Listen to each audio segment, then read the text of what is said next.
boa tarde a todos.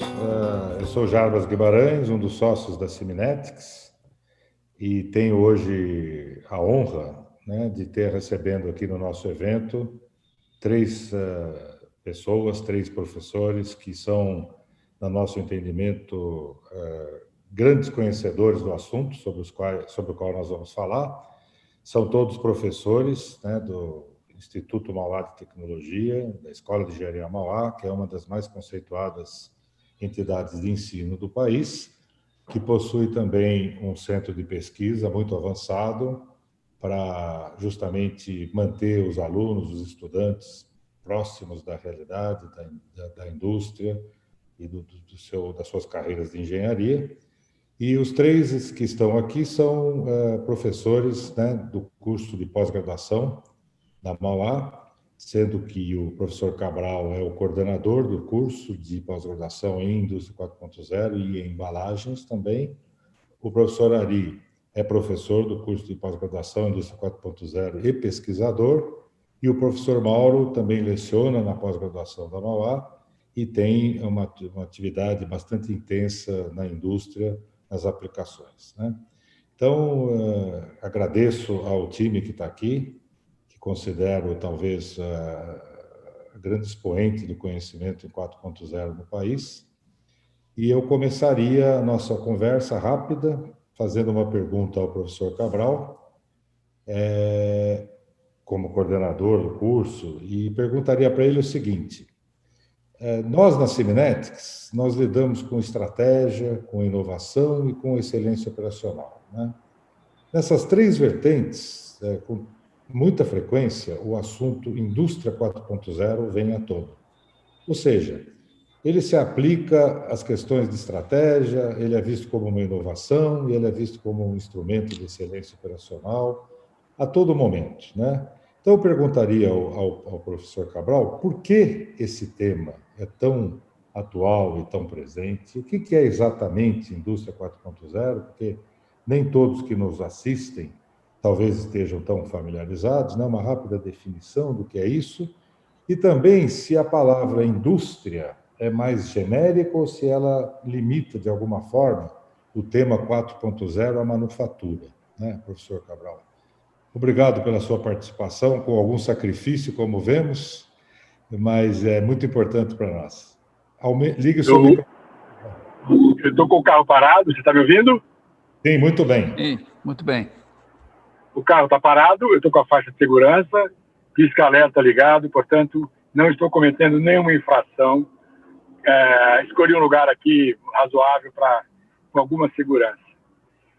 Eu vou desmembrar um pouco a sua pergunta em dois ou três conceitos, né? O termo indústria 4.0 foi cunhado pelos alemães e o Brasil usa muito manufatura avançada. O próprio professor Ari ajudou muito a montar uma estratégia brasileira de manufatura avançada, o que é um negócio muito interessante, muito bonito.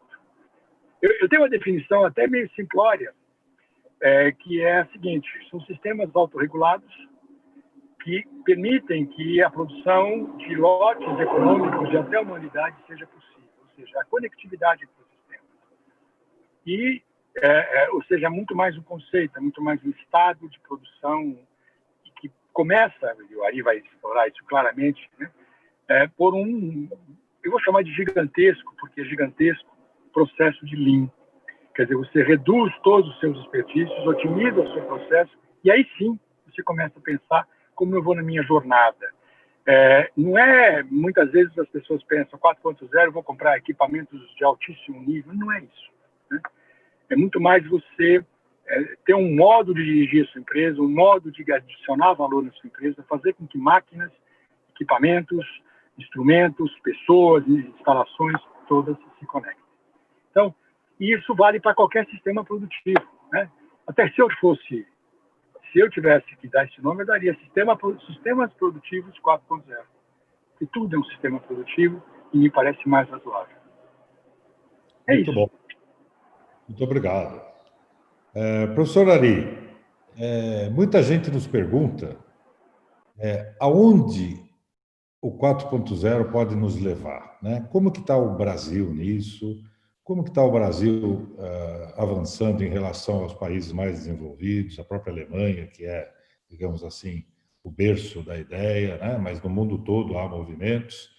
E, assim, o que é que já se conquistou no país, ou se ainda estamos num estágio muito embrionário, né? O que se pode vislumbrar para um futuro razoavelmente próximo, né? De grandes aplicações, ainda que mais ainda no nível aspiracional do que na realidade, mas o que a gente poderia enxergar como grandes avanços decorrentes de uma transformação 4.0? Microfone, por favor. Habilite o microfone. Isso. Desculpem. Bom dia a todos, Javas. Muito obrigado aí pelo convite. É um prazer estar aqui com vocês, com os meus companheiros aí, nessa jornada 4.0. É uma pregação 4.0 que a gente está fazendo, digamos assim. Porque a gente está tentando conscientizar, né? Primeiro, descontaminar o conceito, né? E depois conscientizar as empresas que isso é um futuro que a decisão não é se eu vou, é quando eu vou, né? Então, algumas lições vieram da implantação dos sistemas, né? Mas tem uma grande diferença. Para saber qual que é esperado aqui no Brasil e o que aconteceu fora do Brasil, tem uma grande diferença inicial. O programa que foi feito na Alemanha foi um programa articulado entre academia, indústria, governo. Então, é um plano de modelo de negócio para um país. Então, estão todos articulados para fazer isso, academia principalmente, tem centros de estudo. Aqui no Brasil, começou uma motivação em 2016, né? As pessoas já estavam estudando antes algumas coisas de manufatura avançada, mas um evento que ocorreu na FEIMEC em 2016 começou a catalisar. Então, de lá para cá, em 2018, foi criada a Câmara Brasileira da Indústria 4.0, consolidando diversas iniciativas que eram esparsas, né? Isso ajudou. A partir desse momento, a iniciativa no Brasil começou a tomar um corpo mais articulado, né? O que falta? O que falta é como é que eu levo isso para todas as empresas, como é que eu conecto empresas com centros de pesquisa, como é que eu conecto centros de pesquisa e empresas com o governo e forma a tríplice hélice, como foi formada na Alemanha, para impulsionar isso, né? Então, nós estamos, então, na fase de articulação e de conscientização. Posso dizer que o Instituto Mauá Tecnologia é uma das pioneiras nisso, né? Participamos da construção do programa Pro Futuro, que é um programa de manufatura avançada para o Brasil, do Ministério da Ciência, Tecnologia e Inovação. Lá tem uma cartilha baseada em diversos estudos, na Alemanha também, mas ficando na 4.0, o que aconteceu na Alemanha, né? Em 2011, foi lançado um conceito nacional de sistemas saberfísicos. Sistemas saberfísicos que vão conectar o mundo digital com o mundo virtual, ou com o mundo físico, e também com o mundo biológico, num futuro próximo, são a base dos sistemas inteligentes, né? Os sistemas saberfísicos podem ser usados para conectar diversas cadeias de valor. A estratégia alemã foi energia, saúde, mobilidade e produção. E da produção nasceu a iniciativa 4.0, que é, então, uma parte da estratégia universal para usar os sistemas saberfísicos como melhorar a competitividade do país nessas áreas. O Brasil adotou isso também, só que aqui a gente tem uma outra vertical que tem que ser privilegiada, que é a agricultura. Então, no programa do Brasil difere um pouquinho, que tem agricultura também, né? E que, aliás, está usando muito mais do que os outros setores, embora a indústria devesse fazer isso, pela tradição, o agronegócio está incorporando muito mais rapidamente as tecnologias habilitadoras da indústria 4.0 ou da agricultura 4.0 ou a agricultura de precisão do que a indústria, né? Então, a Câmara Brasileira da Indústria 4.0 tem uma Câmara para a Saúde, tem uma Câmara para a Agricultura, a Indústria 4.0 tem feito reuniões regulares e o intuito é levar essa conscientização para que as indústrias sejam competitivas. Esse programa é basicamente para a pequena e média indústria, assim como é na Alemanha, porque as grandes indústrias vão incorporar, vão se virar. O que a gente precisa é cadeia de valor, né? Então, qual que é o grande primeiro avanço que a gente vê? É conectar as cadeias de valor para serem produtivas. Mas as cadeias só se conectam se eu faço uma melhoria individual em cada empresa, e a melhoria individual na cadeia linear e depois na cadeia de valor geral.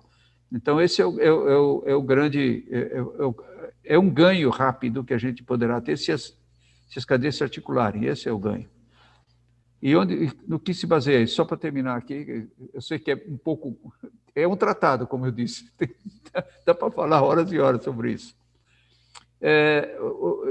Em 2017, o índice de maturidade para a indústria 4.0 foi lançado na Alemanha. Eles têm 3 anos de experiência nisso.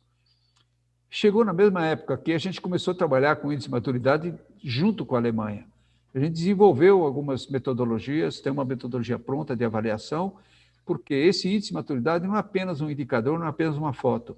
Ele gera um roteiro de digitalização para a jornada da 4.0, para você atingir os estágios, começando organizadamente, e atingir os estágios futuros, né? Qual a diferença entre estar na Alemanha e estar aqui? A indústria, as máquinas têm uma idade muito mais nova, né, lá, cerca de 10 anos mais nova do que na média do Brasil, né? E a estrutura de organização já está mais avançada, porque eles começaram estruturados com todos os players da cadeia, né? Mas mesmo lá, então, isso é o que eu queria dizer aqui, deixar essa mensagem. São 6 estágios para a indústria 4.0. Tem um estágio inicial, como o Cabral disse, que é o Lean Management, o Lean Thinking, né? E eles aprenderam isso. As empresas que usaram, que já tinham Lean Thinking, o Lean Management na Alemanha implantado, todas elas conseguiram atingir o nível máximo nesses 3 anos. Qual é o nível máximo? É o 3º nível dos 6 possíveis. Portanto, apenas 4% das empresas alemãs que tinham Lean Management implantado conseguiram entrar no primeiro estágio da 4.0, que é uma jornada de 6 passos, que os 2 primeiros são digitalização, que é você trazer a capacidade de coletar dados dentro dos sistemas, na produção, no mundo físico, onde quer que seja, e o segundo estágio, que é conectar esses dados com os sistemas e com pessoas. Apenas 4% das 70 indústrias que implantaram esses roteiros na Alemanha conseguiram chegar no estágio chamado visibilidade, enxergar em tempo real o que está acontecendo dentro dos processos produtivos. Portanto, e a média é menos do que 2, é 2,5 na Alemanha. Portanto, 2,5 dos 6 possíveis, né? Portanto, a gente não está tão atrasado. A gente tem que aprender, porque e agora em 2020 eles disseram quais são as doenças que eles detectaram nas empresas que não deram certo. Que tipo de doença tem nos recursos? Descobriram que a conectividade mal feita e uma fonte não única de dados, single source of truth, a fonte da verdade, digamos assim, é um grande problema para isso. Isso é um problema para sistemas de informação e é um problema para recursos e produção. Ao contrário, estrutura organizacional e cultura saíram muito na frente em quem já tinha o Lean Management implantado. Então, a lição é a seguinte: acerte seus dados, aprenda a usar seus dados, use o Lean Management.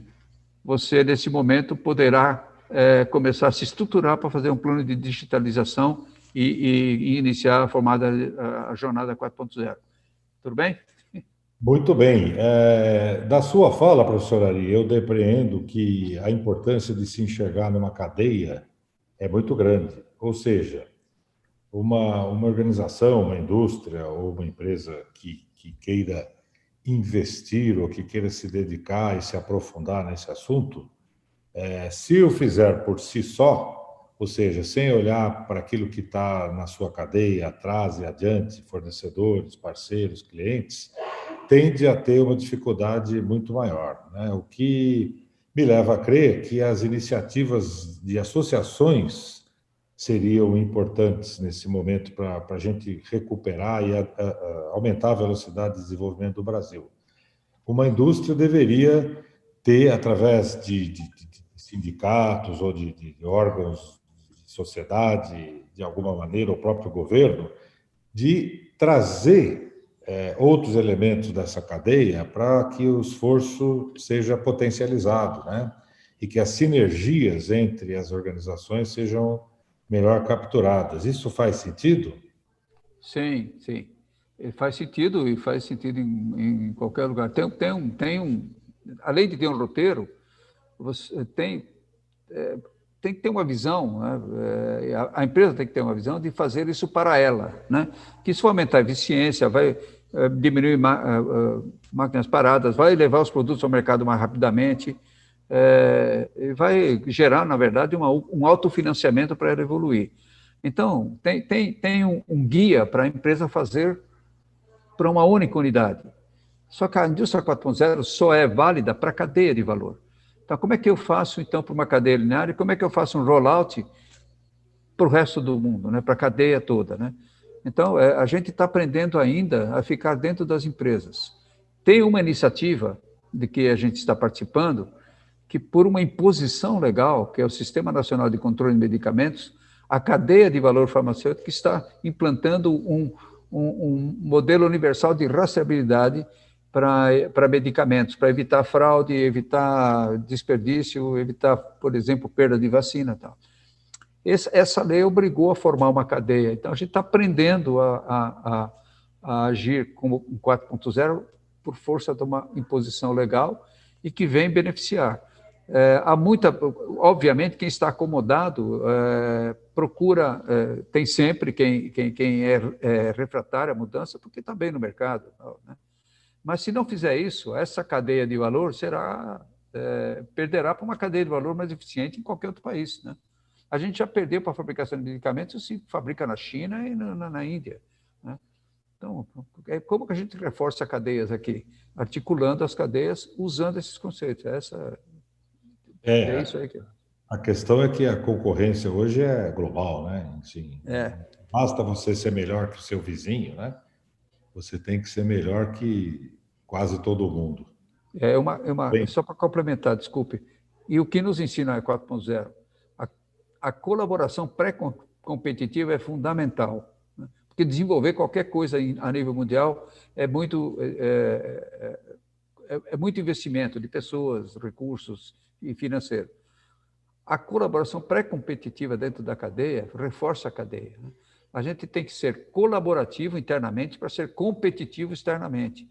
Então, a gente tem que aprender, ter esse tipo de colaboração dentro da cadeia. A gente costuma ver o competidor como inimigo. O competidor pode ser o melhor aliado numa colaboração pré-competitiva, porque o conhecimento que se adquire é que é o que vale, e não o lucro que se vai ter por um espaço pequeno, porque alguém vai ser mais eficiente se não estiver articulado, se a gente não estiver articulado dentro da cadeia. É isso. Se pensarmos em globalização, né, competidores locais terão que ser colaboradores entre si para poder vencer, digamos assim, a concorrência global, né? Essa é a lição vinda dos vencedores. O que é uma bela mudança de paradigma, e por isso acho que nós precisamos tanto de missionários aí, como os professores, né? Para nos ajudar a entender e a levar essas ideias que, a princípio, podem ser difíceis de aceitar. Mas só para encerrar, estou animado. Já não pregamos mais no deserto. Já temos formadores de opinião, né? Isso é bom. E aí eu perguntaria ao professor Mauro, que além de ser professor, também tem uma atuação bastante intensa por aí, né? No campo, e sofrendo, vamos dizer assim, no trabalho de conscientização das pessoas e tratando de construir aplicações práticas, né? E aí, Mauro, depois eu pediria que você abrisse o seu microfone para nos explicar o seguinte: até o Cabral já comentou na sua fala inicialmente por cima, mas existe um mito, né, que está muito presente, que o tema 4.0 é para gigantes, né? Nós que temos um tráfego intenso na pequena, média empresa, na empresa familiar brasileira, etc., muitas vezes vemos assim um mito, né?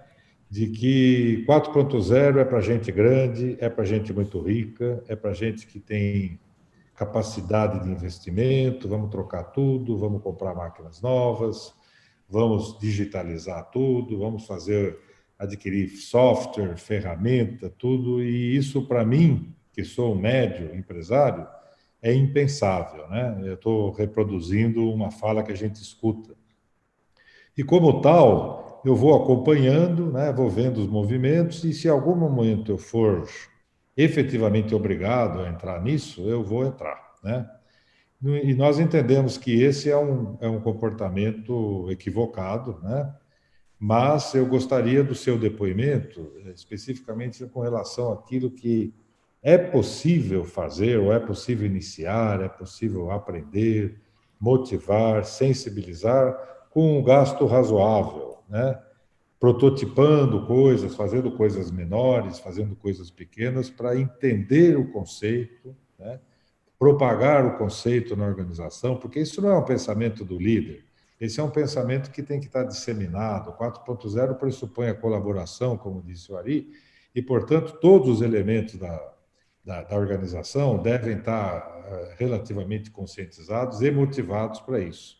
E nada como alguma coisa real que funcione, que seja factível, visível e simples de fazer. E eu lhe pergunto, é possível fazer isso? Ou isso é realmente meio uma utopia?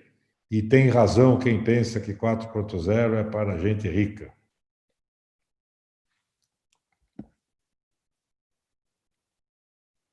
Mauro?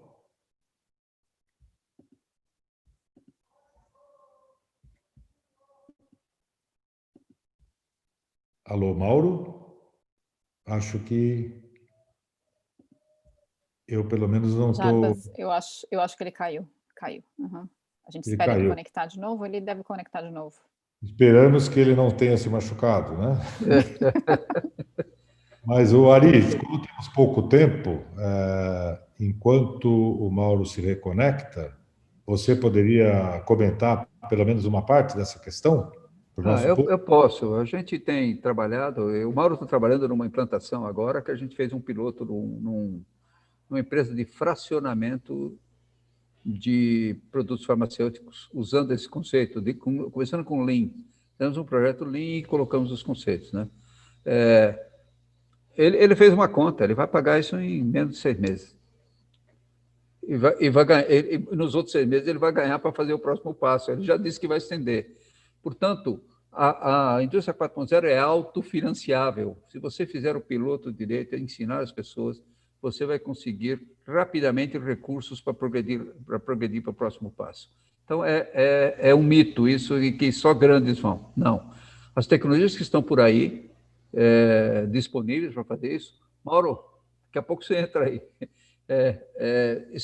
estão cada vez mais baratas, sensoramento é muito fácil de fazer, os protocolos são abertos, portanto, você não precisa ter grandes... Para se comunicar, você não precisa ter, no início, ter grandes sistemas. Né? O Mauro está fazendo uma integração numa empresa que não é grande nesse momento. Aí eu vou passar a palavra para ele. Você conseguiu ouvir a pergunta, Paulo? Ouvi a pergunta, sim. Foi no momento que eu ia começar a falar, caiu a rede, infelizmente. Né? Mas acho que o Ari deve ter dado alguma ideia, né? Mas, enfim... Temos muito pouco tempo, se você puder complementar... Rapidamente, né?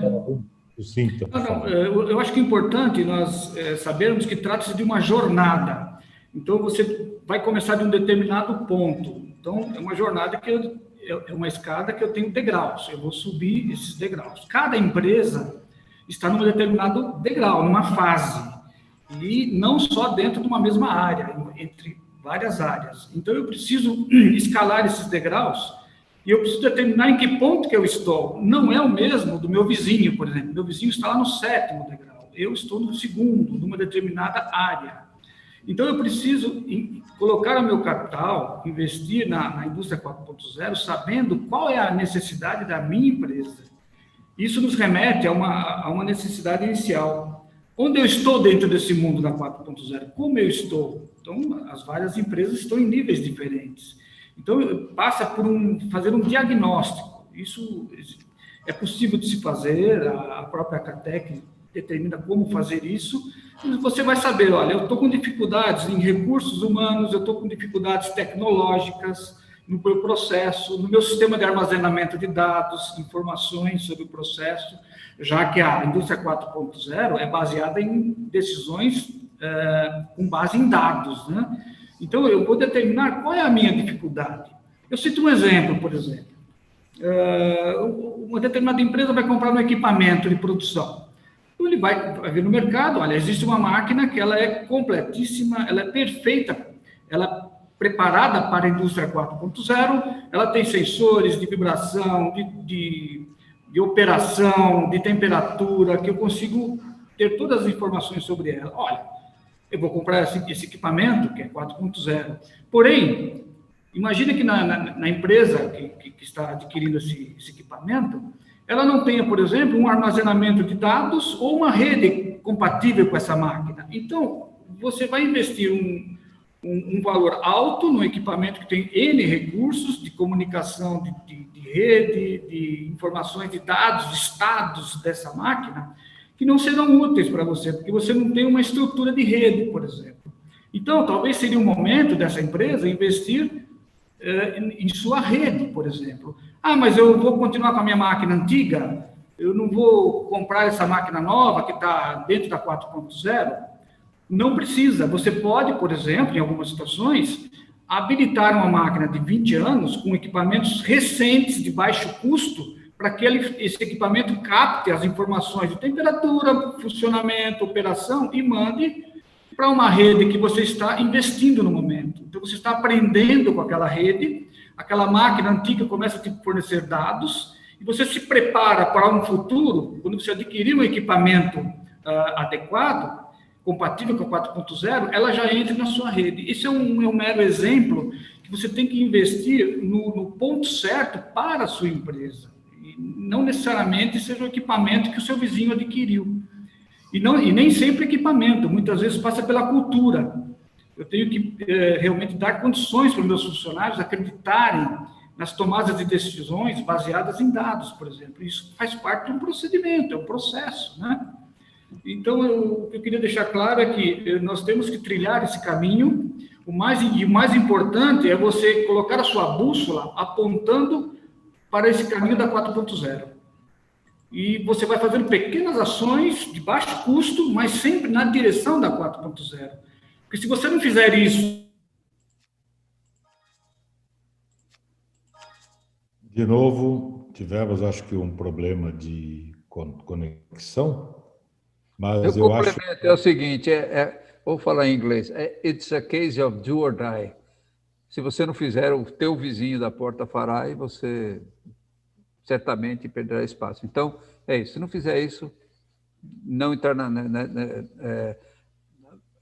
não se adaptar para a competitividade no futuro próximo, certamente o fim é que estará mais próximo.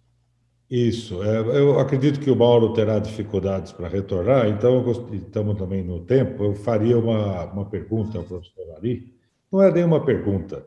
Eu ouvi de um professor alemão, que eu considero uma pessoa de uma reputação indiscutível, o professor Scher, que é o líder da IDS Scher, um instituto muito prestigioso na Alemanha que cuida do 4.0.